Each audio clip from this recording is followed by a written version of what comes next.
I'm Mark Seifter. And I'm Linda Zayas Palmer. And this is Arcane Mark.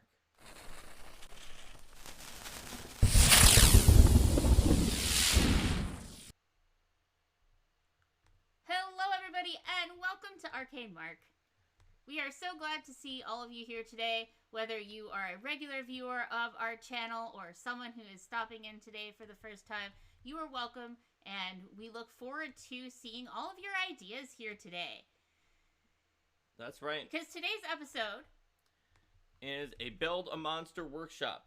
So in Build a Monster workshop, we're just going to build a monster. We're going to show you the Pathfinder 2nd edition monster creation rules by building it in real time based on what you are doing in chat. It's, like Twitch plays Pokemon, except for that you all on Twitch are going to be making decisions that cause us to build a monster. Some of the monsters we have built due to this in the past have been, shall we say, unusual. Yes.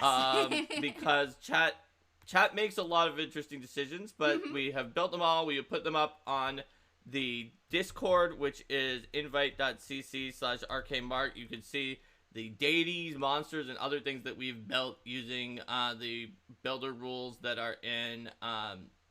they're all in the Game Mastery Guide for Pathfinder 2nd edition. So some people are saying it's kind of quiet. Oh, I already fixed that. You already fixed that. Okay. First we're saying it was better. So. Oh, it's better. It's better. Well, let's not double fix it and blow up. Oh, don't double fix it. Okay. Yeah, no, chat is moving super fast. Are they strange and unusual? Well, yes. I would say that. I would say that some of them would definitely qualify as strange and unusual. Yeah, wait, Linda, you were one of the industry judges for Battle Zoo Best here. Strange and Unusual. The sort of RPG Superstar contest. So you can compare between what you saw there and what you've seen here. I would say that many of the monsters that we've created on this show would have qualified, and in sort of the scoring metric of Strange and Unusual contest that was is the monster strange and unusual, they would have gotten high marks. Okay. Great. So, everyone in chat, here's where we're going to start. Before the vote, we need ideas. Now, when you're building a monster in Pathfinder 2nd edition, according to the Pathfinder 2nd edition monster building rules, the first thing you need is a concept. If you've built monsters in maybe some older editions of Pathfinder or like 3rd edition D&D, those monsters are built bottom up, like statistics at a time, where you start with like hit dice before you do anything else. But in Pathfinder 2nd edition, you build top down. You need a monster concept. Step 1 is develop a concept. Think about your creature. Make notes that you can use to make the future shape of the creature. You want to have a basic idea to figure out what the creature is. So we're going to start by asking you in chat, just put down any idea you have for a basic creature concept. And when you do, we are going to then have everyone in chat vote for for what creature that they want to do from the concepts that were here in chat. All right, I see water, celestial, a monster that gets harder to hit the longer it fights the party. And we have one from Steven's an that couldn't come to our stream that was like a ghoul-like creature that when it spills its blood, they turn into spawn. There's Traveling Underground Monster is another one. Traveling Underground Monster. Monster Corridor. Monster Corridor. Diabolical Clockwork Monster. Diabolical Clockwork Monster. Swarm of Piranha-like Fish. Swarm of from the River Styx. Piranha-like Fish from the River Styx. Burrowing Reptile. That can go probably with the tunneling creature as like one creature maybe. Granite Elemental. Construct. Granite Elemental. Construct Parasite. Construct Parasite. Is that a parasite that affects constructs, or we'll find out if it wins. Living Library. Living Library. A plague zombie that sprays poison when you pierce it. Plague zombie that sprays poison when you pierce it. Monster House. Monster House.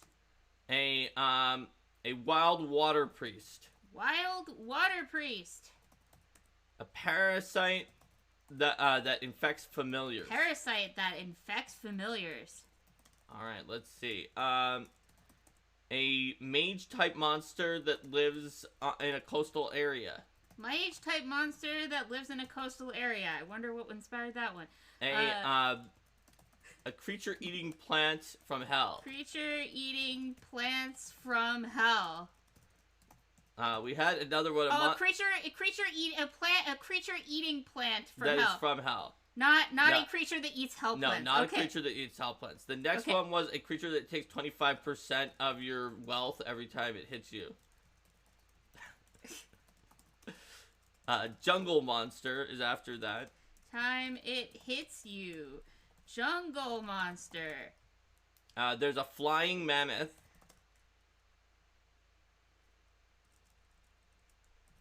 Then a Shadow Fae pirate captain. Shadow Fae pirate captain. Dragon trees. Dragon trees. A corrupted or undead elf. Undead elf. Let's see, a water celestial that deflects attacks with water. Oh, that is the idea that's the composite of the first three ideas. Oh, I see. It's a composite of the first three ideas. Understood. Someone bought all 4 table legs for Pathfinder 2nd Edition and was sending a message to us. Hi there, Ghostfoot the Ranger. Awesome. A blood-spawned plant that can create illusions. Blood-spawned plant that can create illusions. Yes, and then there's minion summoner boss type. Minion summoner boss type. That's right. So... this is testing my typing speed here, guys. Yes.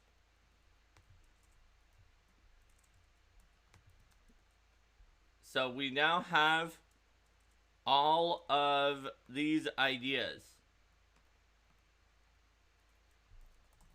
But we have, what do you think, Linda? Should we try to do the vote using Streamlabs? I don't think everyone can always get into Streamlabs, so let's just do the vote in chat like we normally do. Yeah, Water Celestial, just a moment. All right, Linda's gonna format a lot of ideas that just came in here from all of you guys, so it's going to take me a moment. Oh, I am going to need to send this as multiple messages, so this will be multiple messages. Otherwise, I would be running afoul of the character limit. All right. So please hold until you see 24 ideas. How many do we want people to vote for this time? So there's going to be 24 ideas. So vote for your favorite 3 ideas once Linda has them up there. Just put the numbers of the 3 that you like the most. And we'll see what happens based on that. So once Linda has them out in chat, just chat in the 3 numbers you like the most, and we will use that to figure out what we're going to do with these monsters.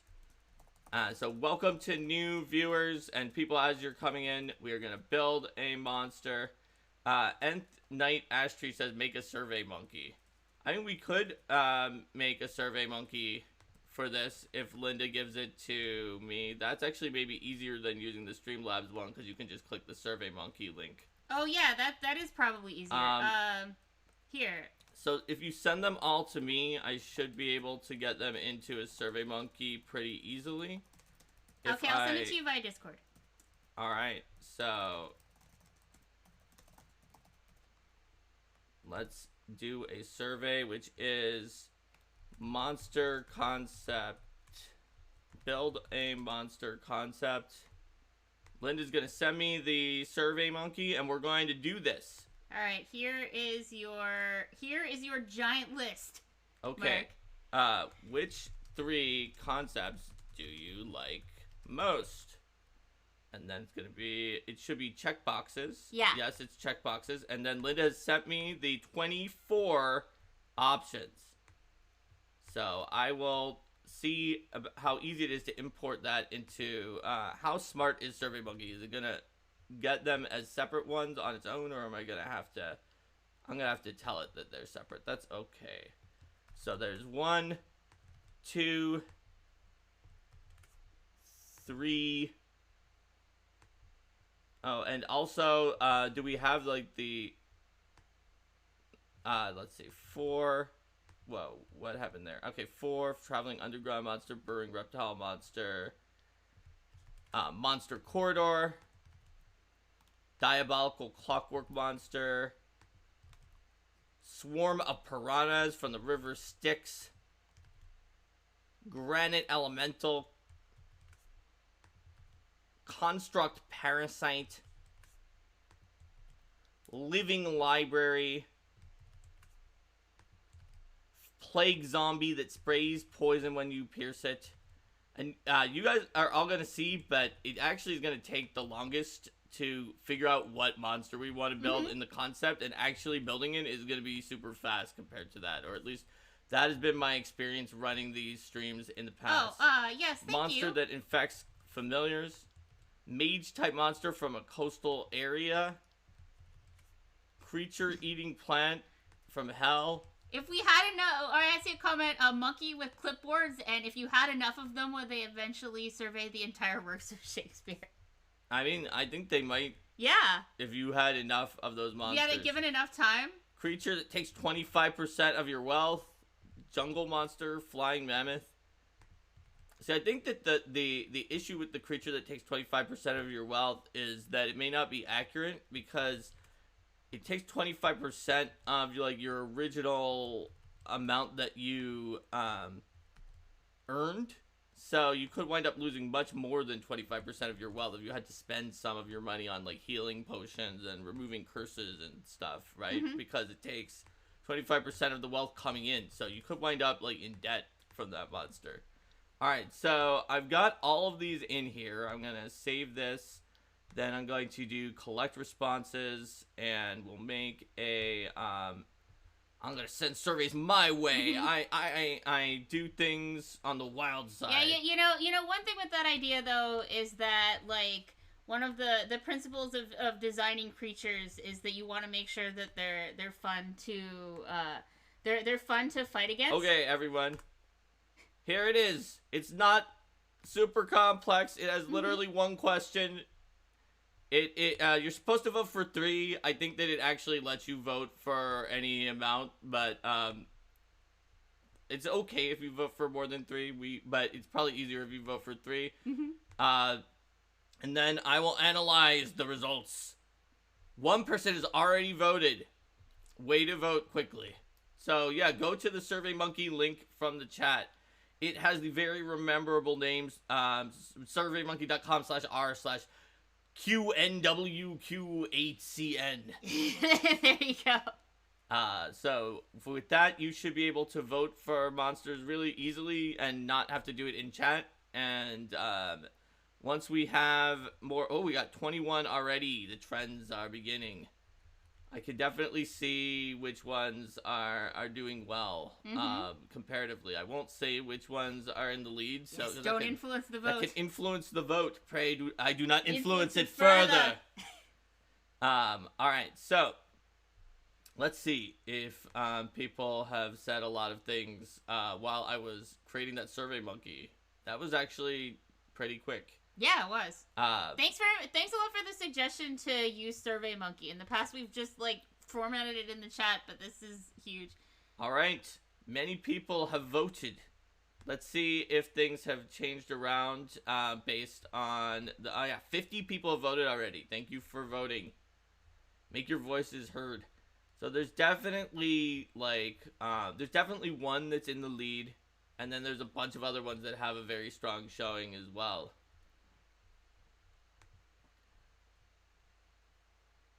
So let's rock out the vote for a little while longer before I call it in favor of the current leader. It's at SurveyMonkey. So if anyone hasn't been, thank you for gifting a bunch of subs to new people, Rico. And Nth Night Ashtree says, "Tell Linda you're welcome." I can see it. Yes. I'm the one who has our little setup here. I'm actually the one who's got OBS running on my laptop down here. And we share the Arcade Mark account. So, yes, thank you. Linda controls the vertical and the horizontal. Yes. All right. So we're going to make the decision. Yeah, I was thinking about it, Aquatic Demon, based on the number of viewers, but also just not everyone's going to want to go to SurveyMonkey since it's an external link. And even when we're doing it in chat, not everybody wants to put in a chat. So I think I'm going to maybe call it here because not that many votes have gone since the last time. And the first place is actually in the lead by a significant number of votes, so it would take a pretty big difference to change it. First, we're talking about seeing the survey stats on screen. We did run the survey on Mark's computer while my computer's running OBS, so that would be... That's right. But we can certainly tell you what... I mean, I can do a snapshot. Actually, I can do a snapshot of it pretty easily, although there's 24, so it's a little hard to get the whole thing, but I can at least do a snapshot of the top of the survey, and then from there you can sort of see which one was winning. So I have screen cap the top of the survey. I'm sending it to Linda, and she can probably put it somewhere, maybe. Yeah, I can. There, I have now sent to Linda the top of the survey. The winner is Living Library. Living Library has... Hello, Lava Being. Living Library has won by a significant amount. It had about 50% more than second place. So, good work, Can't Find George. Yes, that was yours. It's the Living Library. So we're going to make a monster. And the concept for the monster is Living Library. So, that means that we're going to now work together to figure out how to build something that matches the concept of Living Library. And before we make any of the nitty-gritty decisions, we're going to need to we needed to get the concept first, because the concept sometimes tells you more about what you need to do next. But we're going to need to decide what level the Living Library is. So based on the fact... what was second? There was a question. Oh, what was second? There were a lot with 11. There were a lot that had 11. What were all the 11s? But no, 12 was second. 12. The Swarm of Piranhas was 12. And then Dragon Trees and Diabolical Clockwork and Monster That Gets Harder as it goes along were all 11. So that's kind of where we were at. So what level do people think that a Living Library should be?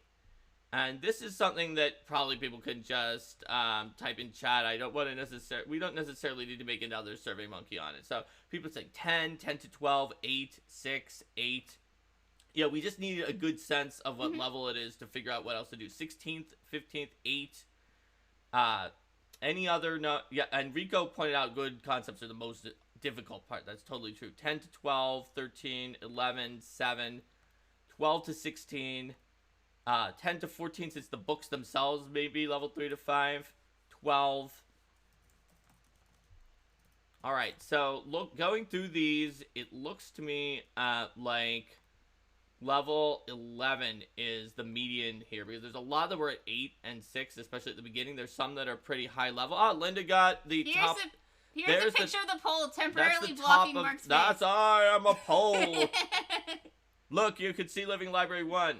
So we're going to do 11 because there were a lot that were at 12 and there were a lot that were below 12. And so level 11 is where we're at. Just about right in the median if you don't count the things above level 20. So with level 11, that's going to help us decide what statistics to put on the monster. So if you've done D&D 5e monster creation, you know that you just kind of make some statistics and then you do like an average of the offense and the defense of the monster, and it could be like very lopsided on one of those or the other. Here we're gonna get the level first instead of making the monster and then having it tell us the level, and that's gonna help us decide what level to go. So what statistics to put in. So now that we have determined what level the monster is, I'd like to talk a bit about what are we using for this? Yes. So, show everyone on screen, Linda. It's the Game Mastery Guide. I talked about it in yesterday's stream for new people. You can see at the bottom there, it said Logan Bonner and Mark Seifter. So, it is Pathfinder 2nd Edition Game Mastery Guide. It's got giant rules in there, but they're really easy to use. The only reason they're giant is they have tables for every possible thing you might want to do. So we're it even looking tells at you the develop a the concept. building creatures. That's right. So we've developed a concept. We know what level it is, but we're not quite done yet. We're going to have to make a few other more decisions. So there's some other things, like we're going to need to figure out what size and alignment it is pretty soon. But the next thing that really matters is roadmaps. Now, we don't have to follow a roadmap. We can just go out into the wilderness on our own. But roadmaps really help you sort of get a starting sense of what the monster is. So I'm going to go through all the roadmaps, and then we're going to decide which one fits for a living library. So the first roadmap is Brute. Brute is is often like, your big giant monster. It's strong, it hits hard. It may not be as accurate as some other monsters. It's pretty accurate, just not quite as accurate as some. It has lots of hit points. It may be easy to hit because it's so big, and it has like a great fortitude save, which is like a constitution save in D&D 5e. But it's reflex and its will, which are like dexterity and wisdom saves, they are not necessarily as good. That's the Brute. Magical Striker is something that's kind of like, like a demon or a devil in some ways, but it's not necessarily a creature from the evil planes, but it's something, it can hit you pretty well, not quite as well as the best attacking monsters, but it also has spells and magic abilities it can use, which it can use those pretty well, although not as well as the spellcaster monsters. It's kind of like, your like Gish type monster. A skill paragon is a monster that, these are some of the rarest monsters. They're just like certain skills that are really important to how the monster works. And with a skill paragon, like a doppelganger is maybe like a paragon for deception because of how it disguises. So a skirmisher has movement speeds that are like unusual or fast, and it's going to like use those weird movements or those fast movements to skirmish with you. A sniper has the strongest attack as their ranged attack, and they might be easier to defeat if you actually get up into melee with them. A soldier is kind of like a fighter monster. It's got really good accuracy. It's got good armor class. It's the one type of monster that probably has attack of opportunity. It's like a soldier on the battlefield. Not as much damage as a Brute though. And a spellcaster, their hit points aren't always so good. They might be easy to hit. Armor class, but they've got powerful spells that they're going to throw at you. So, of those roadmaps, let's vote. Let's see what people are saying in chat already. People are having a lot of really cool ideas for the kinds of abilities that this monster might have. All right, let's see what people are saying in chat. So I see people saying like a brutish library Brute would be funny. Other people want it to be kind of more intelligent than that. Casting spells from scrolls stored in the library, literally throwing the book at you. Yes, throw the book at them. Throw the book. Books are known for their charisma. All right. The first thing I see about which roadmap we should follow is a Brute library that is filled with little books. Yes. Is that the first one, or? Yeah. There's spellcaster, Gish. Let's see. Skirmisher is a definite no, says the Product David. Psionic, so that would be more like a cult. Yeah, sort of an occult spellcaster type, psychic-like stuff. Magical Striker. It should mixed do being mental intelligent damage being a to building. one person. Yeah. Let's see. So, let's see. People are saying that a lot of people do want a mix of things. So, Magical Striker seems like it's getting pretty popular here. Mm-hmm. So, it's got some magic, it's got some striking, but it's not super focused only in one way. Yeah, Magical Striker's got this. All right, so we're going to do we've got a level 11 Magical Striker. Perfect. Now, what alignment do people think? Off the bat, I think maybe neutral, because it kind of seems like it's a library. It doesn't necessarily bias towards like evil or good or like law or chaos. But I see in here chaotic neutral, true neutral, true neutral, true neutral, true neutral, true neutral, true neutral, neutral evil. Yeah, a lot of people are agreeing with me on true neutral. So I think we can say that this one more about knowledge. This one is true neutral, but there may be living libraries out there based on their contents that could have different alignments and different special abilities. If it's full of like Necronomicons and like evil texts in your library, it probably makes it evil. It may even be that its alignment shifts depending on what books enter the library, but it's normally neutral. So now what size is this? I think it's going to be Gargantuan, the largest size that a creature can be in Pathfinder 2nd Edition. Just due to the fact that it's an entire library. And so we probably want it to be the largest possible size. I am open to anyone in chat telling me that it's not Gargantuan. So if it's smaller than Gargantuan, then the biggest it could be is huge, which is about a 15 by 15 foot area, which like that could fit like our library in our tiny apartment, but is probably not the monster library that we're going to be fighting here. So people in chat are agreeing with me on. I see. The largest size is a flip mat, and then not on a VTT. Oh, there you go. There you go. There you Awesome. go. All right, we are a giant library. Got that. So we know we're a Gargantuan neutral library. So now, as we're going to go through the statistics, I'm going to tell you about some sort of qualifying words that are used in Game Mastery Guide that we're going to be using too when we make these decisions about statistics. So statistics in the monster builder for Pathfinder 2e are measured on a scale from extreme to terrible. So extreme is best in class. They're world class if they're extreme. In general, extreme is so high, it's higher than like any PC could have, except for a few PCs manage to eke out extreme statistics. Like, for example, PC spellcasters at high levels can sometimes get extreme on their spell DC, and PC like champions of paladins and such can eventually get extreme on their armor class. That's it's a few levels. PCs might have extreme skills, but usually not. Extreme is just like, this is something that for its level is just like blows you away. Like a doppelganger's ability to disguise as someone else is extreme. All right, so high means it's incredibly powerful. In many cases, it's around as high as like a very strong player character. Again, there are a few times player characters can beat this, but usually not. High is they're very, very strong at it. Moderate is kind of middle of the road. Like, it's okay. It's about as good as like a PC that like cares about it but is not really the best at it. Yeah. And low, the creature is actively bad at it for its level. It's its weak point. And then terrible is just like, it's so bad that it just goes off the charts to so bad that it's going to get wrecked if that statistic ever comes up. So it describes it as like, you know, the intelligence of a spider. Also, there's a creature called a Darrow Stalker, and their will save, that's like a wisdom save, is so bad that if you throw something at them, they will just fail it into the end. So you're gonna see a lot of creatures having a lot of moderates, and generally they should have at least one high and low, so that they've got something that they're really good at, as well as something that is a weakness for them that the PCs could target more. That's right. So to look at Magical Striker, they're pretty powerful because while they don't have special abilities like Attack of Opportunity and tactical abilities, they actually still have high attack and high damage according to the roadmap.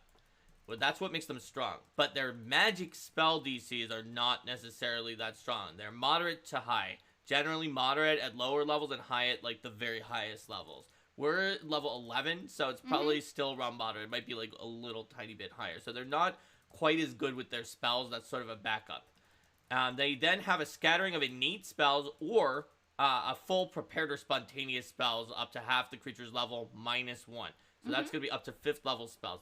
I think we're probably going to want to do innate spells instead of doing like a full prepared spell thing, but we'll figure that when we get to it.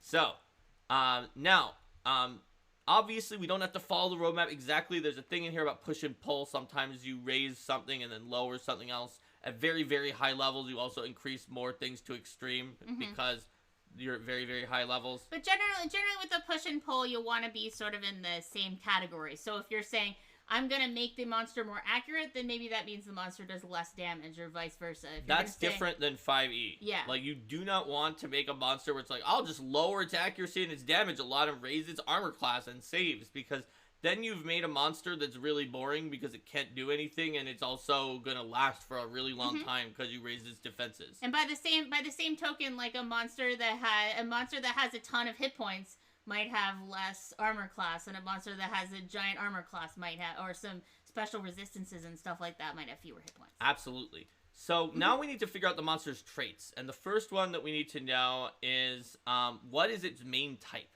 Those are generally either aberration, animal, astral, beast, celestial, construct, dragon, elemental, ethereal, fey, fiend, fungus, giant, humanoid, monitor, ooze, plant, or undead. And I'm thinking it's a construct off the bat, but there's several other options here that could be possible. And it looks like construct is the way that a lot of people are saying. There's one person who says apparition like spirits, but construct has gotten it in here. So yeah, construct for sure says can't find short. So we are a construct. And if we want to add other traits later, there are other traits like amphibious or incorporeal or something, or swarm, and we can figure that out later. Amphibious. Amphibious. Yes, an amphibious library. It's very waterproof and it can swim. No, all right. So next up, we're going to figure out its ability modifiers. That they don't really actually matter very much for monsters, but sometimes you need them as a backup plan. Most of the time, you'll never use them again. But it can also just give you a sense of like how the monster is. Oh yeah, Aquaman's library or an undead library, necromancer library. Yeah, I can totally see that. Could be.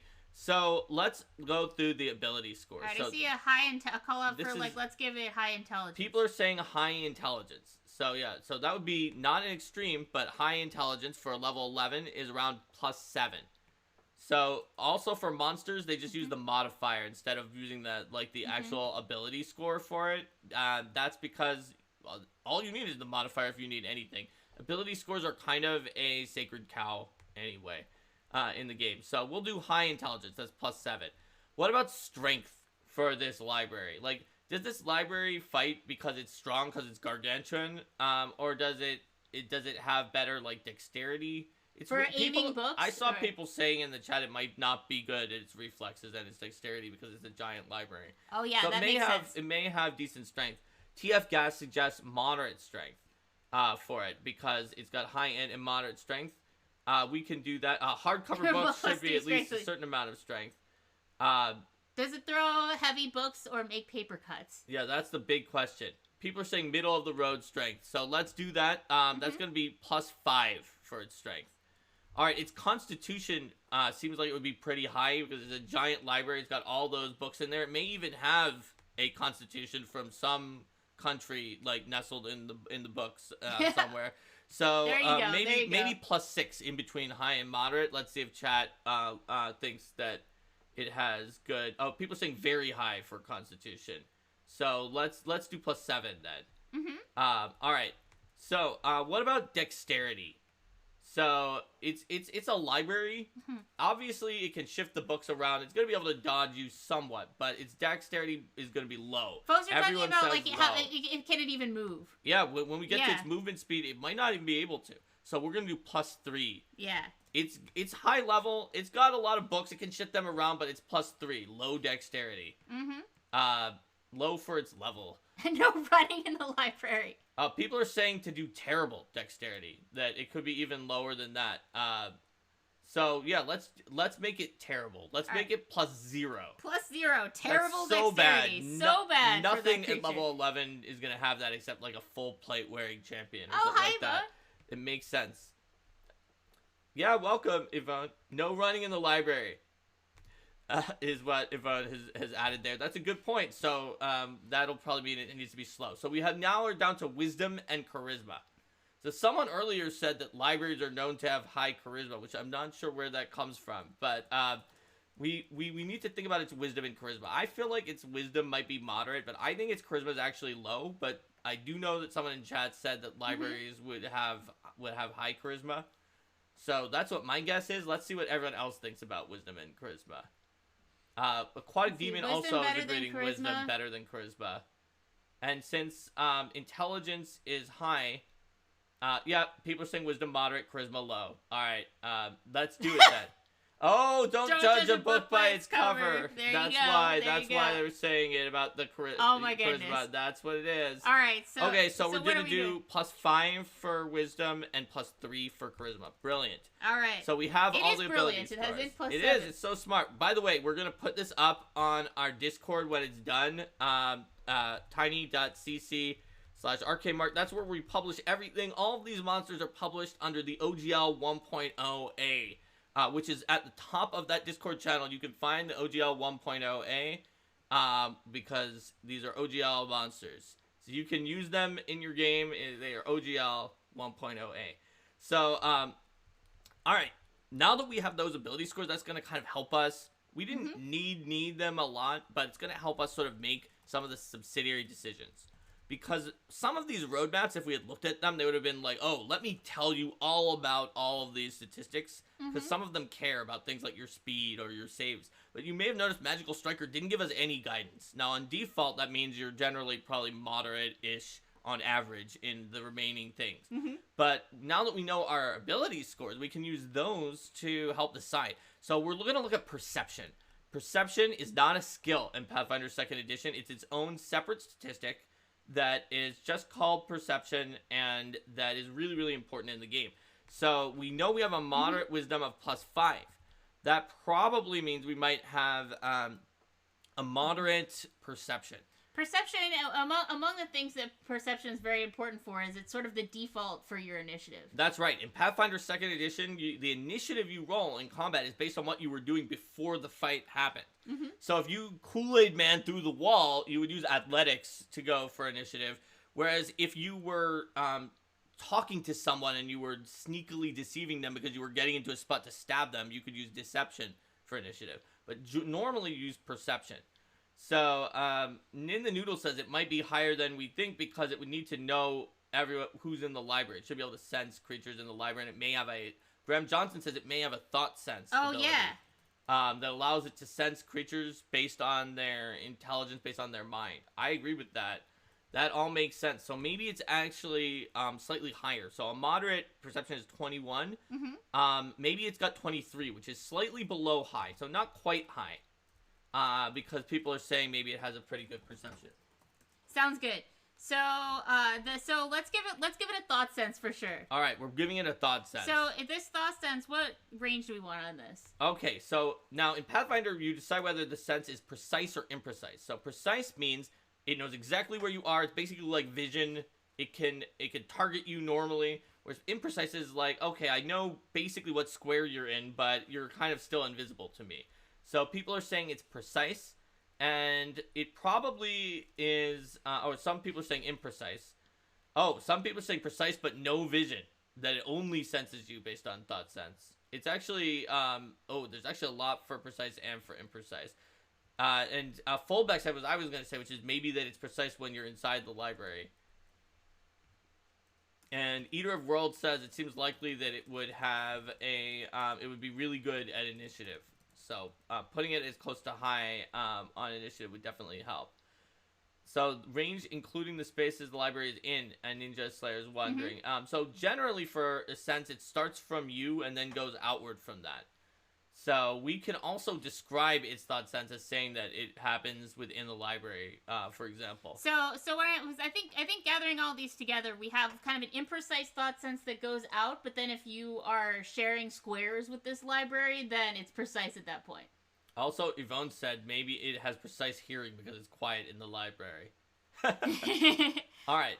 So let's say that it has an imprecise thought sense out to about 120 feet. It's super far. It can sense something's coming. But when you're in the library, then its thought sense becomes precise. As long as you're inside. So let's take a look at some other things here. Or, there was another suggestion. Or if you're holding one of its books or scrolls, then it can sense then it can sense you. So it's like the books and scrolls are like feet, or like its eyes. That Yeah, so that makes sense. So this monster then, like, you may not realize that this monster is spying on you. It's like, oh, it's just the town library. I'm checking out a book, and the monster's like, excellent. Yes, no, the book is checking you out. The book is checking you out. All right, so we want to know about languages. This thing probably has a ton of languages because it's a library. It may even know all written languages of every book that's in the library. I honestly think it can probably understand any language as long as any book is in the library of that language. And so at that point, it would be we could put for its languages just on the line of languages like something like just like a name of, instead of the name of a language, just write like a name of an ability, like bibliophile, and then later we can say bibliophile. The living library can understand and read any language as long as a book at least one book in that library is written in that language. Someone said the library might get more hostile the more overdue your books are. Dissident KOM said, "Are you smarter than a sapient library?" Kiasi the Snail says that could be called bibliophagy. If it, especially if it eats books. If it eats the book, eventually. And Celestia says that would be scary for wizards. Oh, yeah.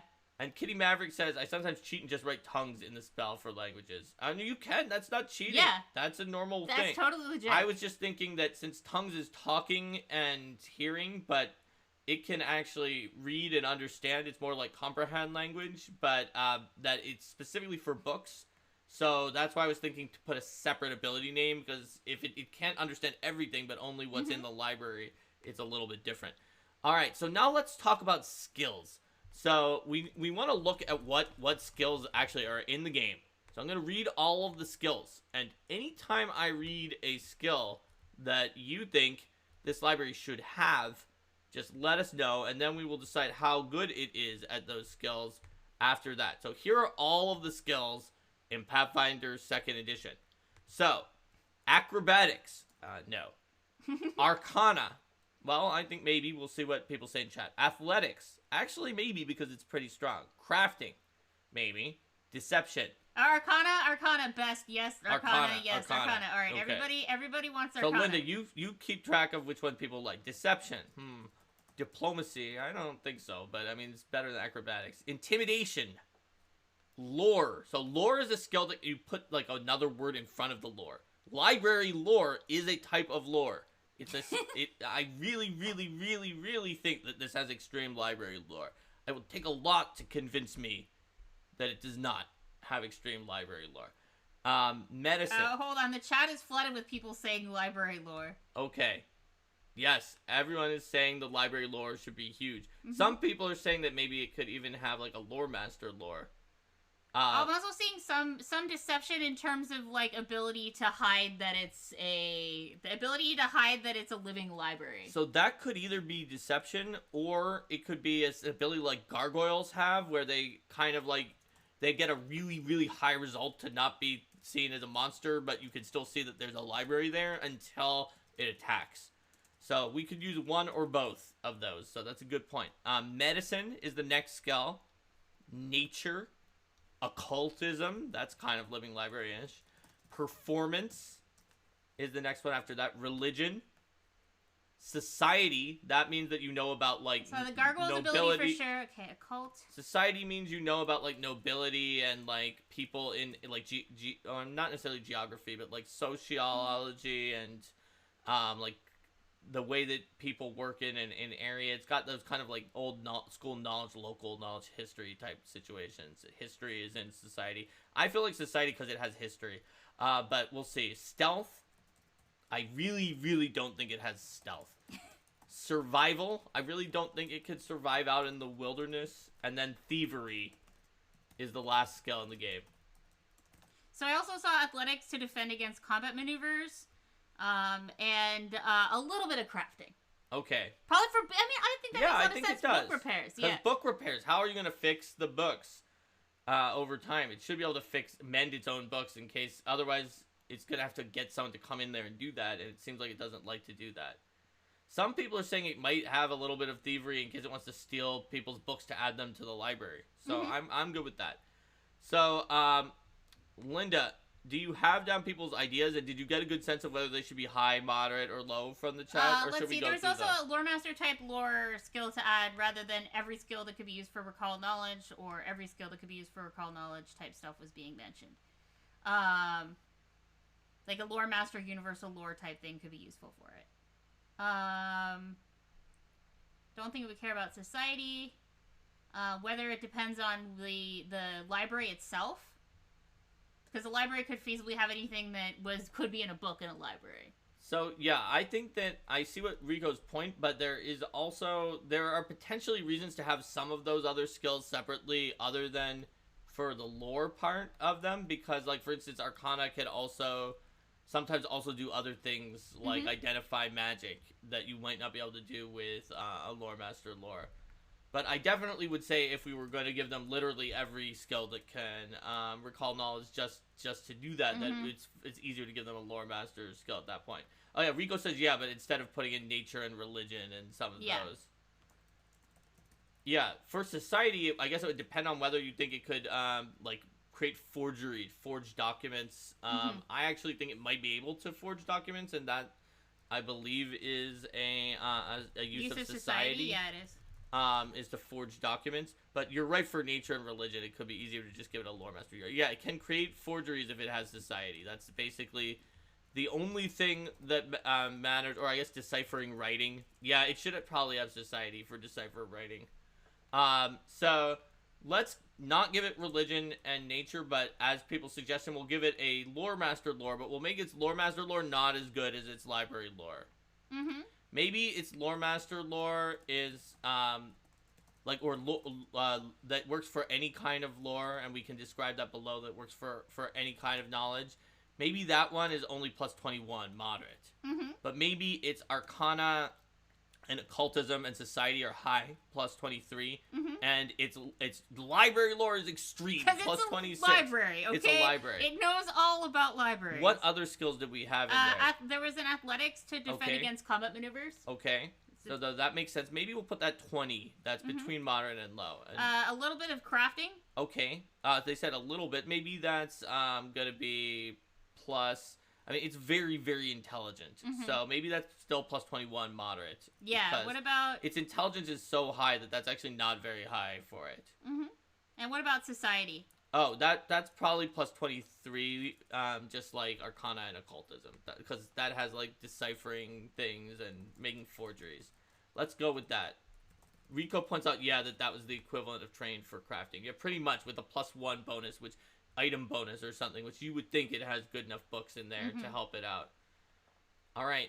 So, people are talking about other different cool things about the library, like Dissonant Cam said the books may be created from the library itself. The shelves are connected to the membrane, and the books are created as the librarian takes more knowledge. I think that makes sense, and that also adds more to crafting. And S. Dolic said, this is so interesting. Like, this is really making me excited to start learning more about PF2 and try playing. Awesome. Yeah, and this is just, it's fun to make a monster in PF2 because it just sort of comes to life when you're building it, and it really doesn't take that long. I know we've spent 48 minutes already, but we're doing it with chat, and a lot of the time was spent coming up with the concept, which when you're going down, you might already have the concepts when you're sitting down to make a monster. So we're not going to have to worry about it having like a magic weapon or something. So let's think about its armor class. Now, just because its dexterity is bad does not mean it doesn't have a pretty good armor class. It definitely might have a decent armor class. In fact, it is a magical striker, so it probably has like moderate armor class. Not quite high, because a soldier would have high. So that's probably armor class 30. Just not from dodging, but just from... people were saying that it could be kind of full plate-ish, but just like, you know, it's pretty sturdy because it's an entire library. So it's kind of like somebody in heavy armor here. So we're probably going to have 30, a moderate armor class. It could have 28 and be low and just have more hit points. What do people think? We definitely can do that. It's the sort of give and take that was mentioned earlier on. So should we do moderate like a normal magical striker, or should we give it low armor class but give it more hit points because it's so big because it's a library? Oh, Graham Johnson says it has the Bible stops the bullet as your armor. I mean, it definitely could. I think either of those two things I just said could work though, so let's see what chat thinks overall between... so Dissonant KOM says at least give it lower AC, more hit points. High HP. Fringe Monkey also says to do that. Lower AC, higher hit points. You guys, you got it. Yeah, okay. Let's do it. So let's lower its AC, Linda, to 28. Can you do that? Its AC has been lowered to 28, and then it's going to have solid hit points. Yeah, it'll have like 33% more hit points, roughly. That's 33%. When we get to the hit points. Yeah. let's take a look at its saving throws. We can generally, a typical monster, if nobody says anything otherwise in the roadmap, have one high, one moderate, and one low. Mm-hmm. You don't have to be exactly that, but if you're starting and you're doing your first monster, that's an easy way to do it. Mm-hmm. even just looking at our ability scores, we can people see talking about like it's a library, it can't really move, it's got really bad decks. I mean the reflex save is pretty clearly going to be our bad save. Oh yeah, it definitely is. So for those of you who are tuning in, they're mostly 5e. 5e has 6 saving throws, 1 for each ability score. In Pathfinder 2nd edition, it only has 3. For the dexterity, constitution, and will and wisdom, that's reflex, fortitude, and will are the names of the saving throws. Those are the 3 that, in 5e are the ones you roll the most anyway, and they're the only ones in Pathfinder's 2nd edition. So, everyone, like Linda said, everybody knows that its reflex is its worst. Like, you all said that before. Mm-hmm. You're totally right. The real question is which one is higher between fortitude and will. So there's a lot of options here. So it's obviously a library, which feels like it has a higher will. But we did actually choose for it to have a higher constitution score when we went through it than its wisdom score. So it could have a higher fortitude for that reason. Mm-hmm. It could also have equal that are kind of in between high and moderate if we wanted to. Oh yeah, when we chose the really high con, the really high con also really suggested that path of the lower AC and the higher hit points. It did, absolutely. Because higher con might mean that it has more hit points. I'm seeing more moderate fort, high will. Everyone's saying high will, so let's do high will. It is a library after all. Mm-hmm. Just because it has a better constitution does not mean that it has to have a high fortitude, because that would be like it's trained in its fortitude saves. It just doesn't have a high proficiency in its fortitude saves. So the recurring theme here is that the ability scores suggest what the monster might be good at, but they don't force your hand. It turns out, since it's a library, that we have really strong proficiency in will saves, and therefore, and by the way, when I say proficiency, you don't really have to figure out the proficiency. With these monsters, you can pull it right off the table. We're trying to justify it by talking about how it goes together. You do not need to do that. It's even easier than that. You could just pick it because high is a library. It will make a perfect monster. Literally no drawbacks or problems. I just like to justify it because of my in-world, sort of narrative of the monster, but you do not have to. It is easier than that. So, 24 plus 24 is going to be our will. 21 is our fortitude, and 18 is our reflex. Alrighty. It is low. It's going to fail those reflex saves pretty much. Because, a PC at that level... PCs are about to get even more on their on their spell DC, but it's already something like 30. So this thing is already likely to fail. Let's look at our hit points. Yes. So 11th level. Yeah, normal hit points is around 195, so a little under 200. But we're gonna give it about 33% more because we gave it low AC. So that will put us at about around 250, just a little bit above the high number of hit points. That's about 33% more than 195, roughly. Okay, so we're gonna look at, our hit points aren't finalized because we might give this immunities, weaknesses, and resistances, and if you have a high weakness, you adjust by giving a little bit more hit points. So I saw someone very early in the chat say that it might be weak to fire. And Fringe Monkey has said that again. That it might be weak to fire. I mean, it's a library. Yeah. And Celestre says the intellect may be greater than the sum of its books. It's not just sapient. Or sapient's not just a repository. It's creating new books and it's thirsty for knowledge. I think that makes sense. So if it has a weakness to fire, that totally makes sense. Don't worry, the monster builder has us covered. At 11th level, the weakness should be somewhere between 7 and 14. Let's pick 10. That's 10 easy is really easy to work for with, math. yeah. Okay, great. So it says here that we're going to give some additional hit points, and it varies based on how tough the monster is, how easy it is to trigger the weakness of the monster. So let's give it... it's already a high hit point monster, but let's give it maybe 40 more hit points for that. Or no, maybe 30. Fire isn't like slashing or something like that. You might not have it on every attack. So we give it 30 more hit points. It can have 280 hit points. So we've got our hit points that take into account both the armor class and the weakness. And we're going over this pretty fast, but the Game Mastery Guide like specifically talks about how you figure these things out. Yeah, it even says quadruple the weakness is about the highest you want to go with that. So we went with triple the weakness here. Aquatic Demon says it knows it's weak to fire, so it often tries to protect itself against fire by you burn it, bringing in things that can help put out fire. I see this idea too. If you burn it, you could lose the opportunity to use the knowledge it holds. Mm-hmm. That makes sense. That makes sense if it has a thing where, like, when it takes fire damage, there's a chance that some of the books get destroyed, which can give you less loot at the end of the fight. I like that Eater of Worlds. That makes sense. So it's like if we're going to give a penalty for doing that, we should remove the number of we should reduce the number of extra hit points it has. So that instead of the thing being like you can do fire, it does more, it has a few more hit points. It's more like you can do fire, but I'm not sure if you want to do that because you're burning your loot. It has the normal number of hit points maybe. So let's maybe do that instead of giving it extra. All right, I've reduced the bonus hit points. It does not have bonus hit points anymore because instead it has a. You sure you want to do that? You sure? Like okay. You see the treasure burning in front of you. Remember in when we were doing what was it, book 5 in War for the Crown in Pathfinder 2e, and the cleric burned the library? Yeah, I do remember that. I remember, but it was necessary. It was necessary. All right. So let's take a look at. It's in a book, A Reading Rainbow. Mm-hmm. All right. So speed. So the thing about speed is it is a library. Mm-hmm. It probably can't move very quickly. It may not be able to move at all. What do people think? I saw people say earlier maybe it is immobile and has no speeds because it's a library. French Monkey says speed is negative. What does that mean? Does that mean it tries to move north and it actually moves south? Yeah. Whenever it wants to move, it moves in the opposite People direction. are saying cannot move. All right. So it has no speed. Speed. All right, yeah, people are saying immobile. All right, 0 feet. Cannot move. Stationary. All right, it cannot move.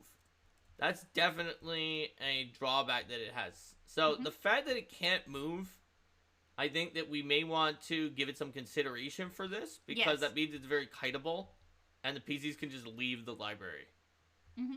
So, because of the fact that it cannot move, we're going to want to think about this, and maybe the library has, like, I don't know, regeneration that's overcome by fire. So if you just leave, it kind of reconstructs using its crafting, its books, or something like that.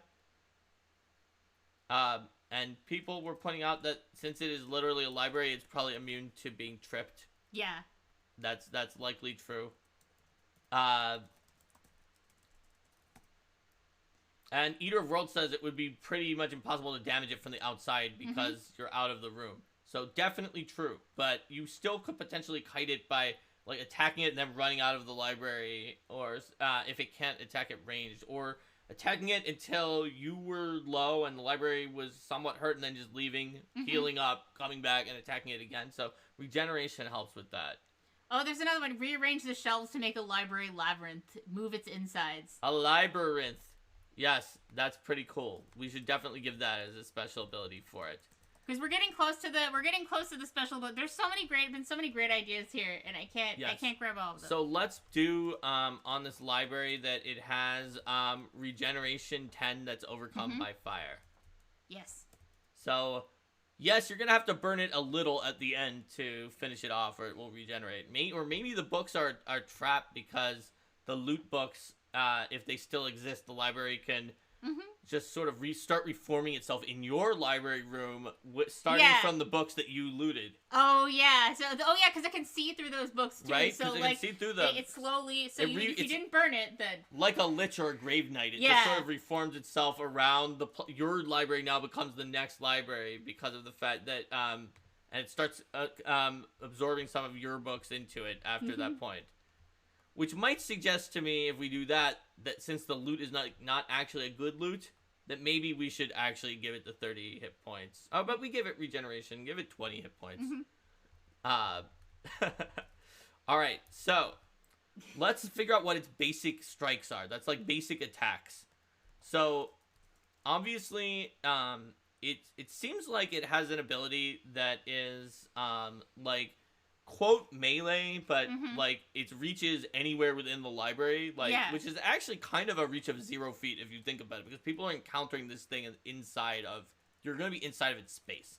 So first of all, we want to put a special ability for this creature that indicates it is bigger than the minimum for size Gargantua, which is a 20 by 20. It can be as up to any size that the library room is, and that creatures can enter the library's space because it's a room in addition to a monster.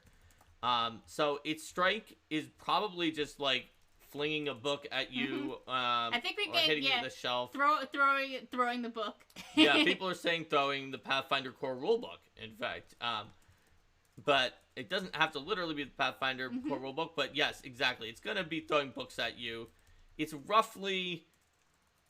It's kind of range and kind of melee, because it's sort of a projectile attack, but it's also doing it within its own space. So it's not like it's actually able to do... It doesn't have a range increment. Yeah. Because its range increment is just within the library.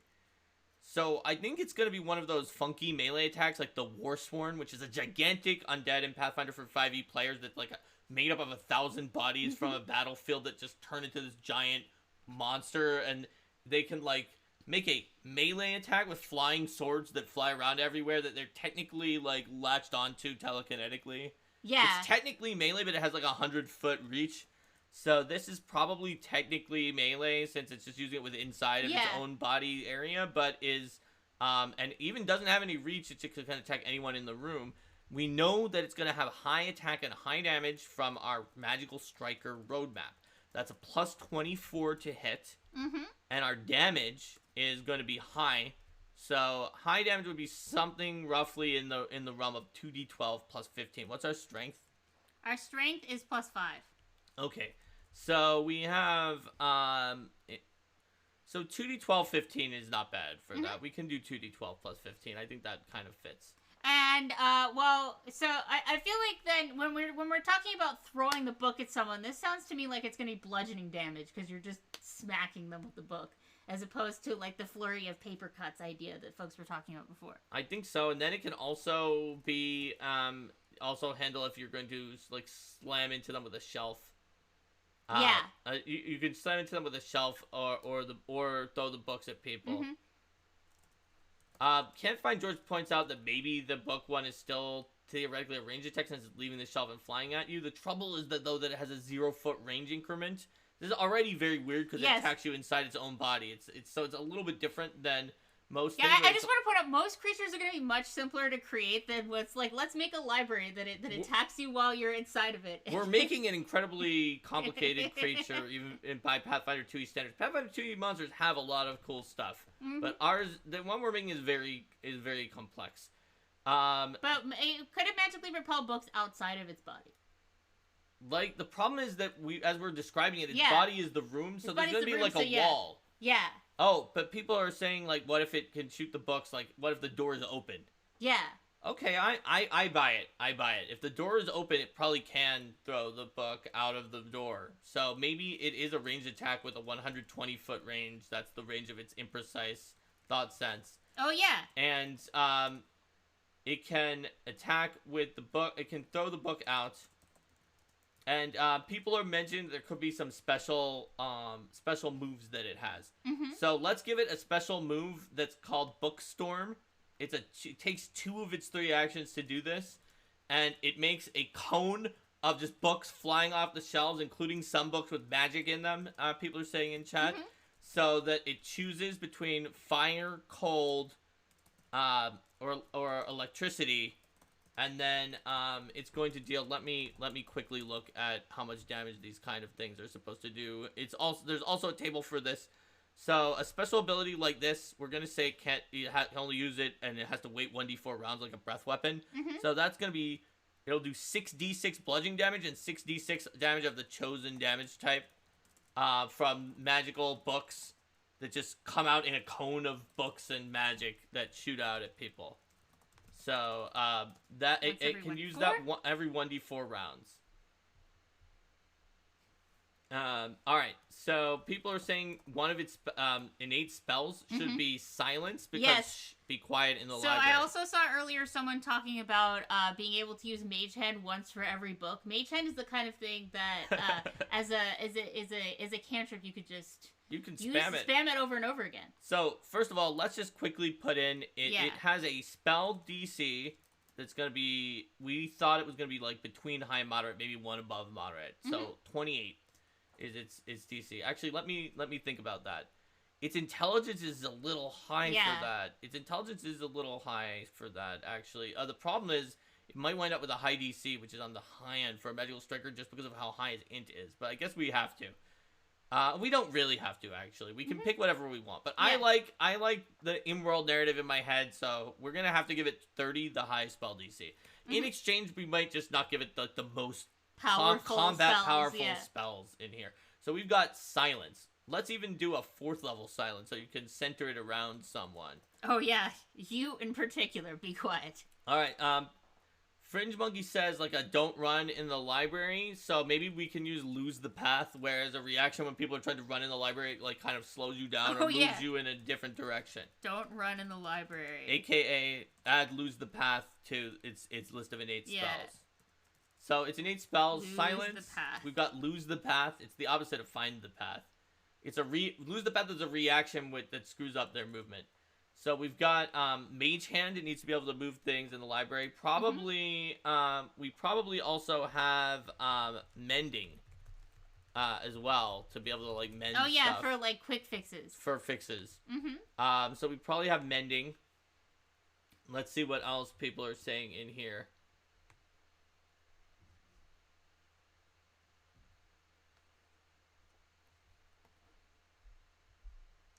There are so many ideas in here. Yeah, there's a lot of ideas.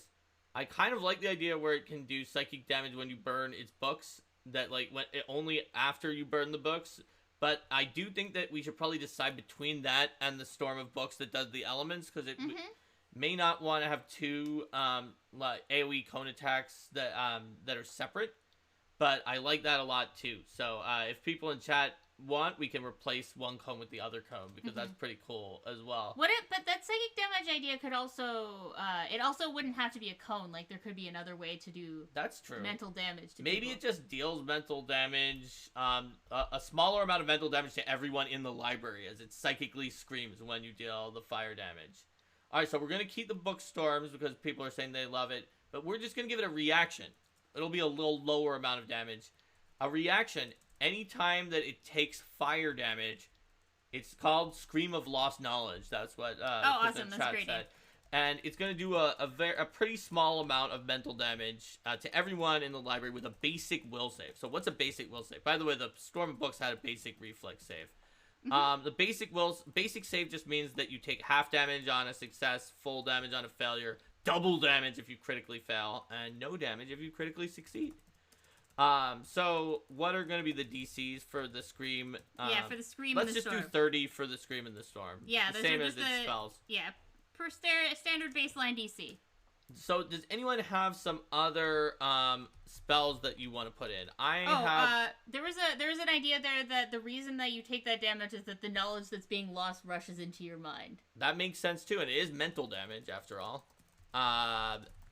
So I had a thought for a spell that I would like to add if nobody else has ones to add, or even if you do, I still want to add the one that I want to add. I just am blanking on the name, but I know what it does, so I'm going to look it up on the Archives of Nethys right now. It should be an arcane spell, so it should be in here. Pocket Library. Heightened to 6th, even though I'm bad, and it said it's only supposed to have up to 5th level spells, but it's really not an offensive spell, so I think it's okay that it has heightened up to 6th. Pocket Library is a spell where you collect information from all the world's libraries on a particular subject, storing it in an extra dimensional library, and choose a skill which you're at least trained in and recall knowledge. And at 6th level, you can 3 times before the spell ends give yourself a +3 bonus, status bonus on your knowledge check. So let's start saying things should have something beneficial. Blessing of Knowledge, if you appease the library, it grants knowledge to a player. So I think we could do that. Let's call that the library's last ability, which is that normally when you cast Pocket Library, it's only on yourself. But let's give it an ability called Blessing of Knowledge that basically allows it to cast its Pocket Library spell on transferring the benefits to a different creature. If that creature has earned its approval.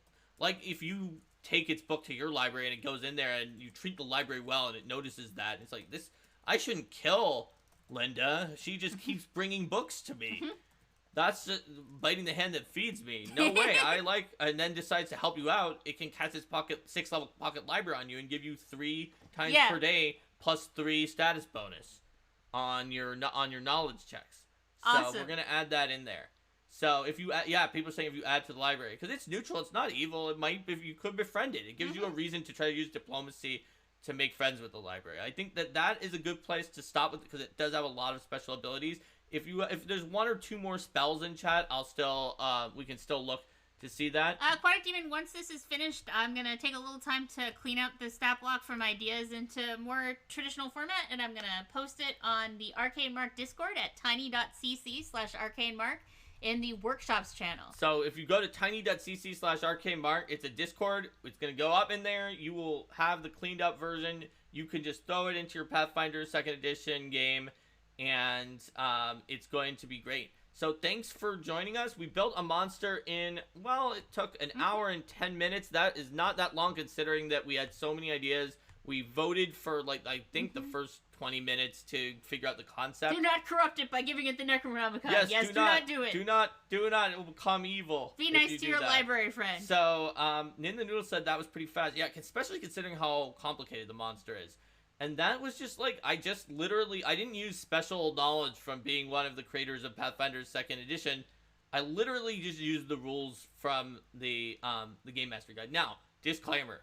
Logan Bonner and I wrote those rules in the Game Mastery Guide. I'm very familiar with them, and I may have somewhat of an advantage. With the first time you're reading it, you're going to have to, process it. But we also used it, and when you use something, you learn how it works, a lot. So people have been telling me that have switched over just recently that now monster creating in Pathfinder is just fun, because Pathfinder does the math for you, basically, and so you can just spend most of the time, like we did in chat, coming up with cool abilities like befriending the library or a psychic scream when you burn it, putting that in there.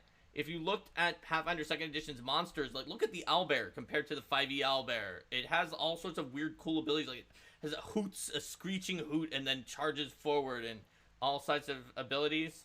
And Fullback says they did the math. They did the monster math. All right. So take care. Bye, everyone. Bye. See you next time.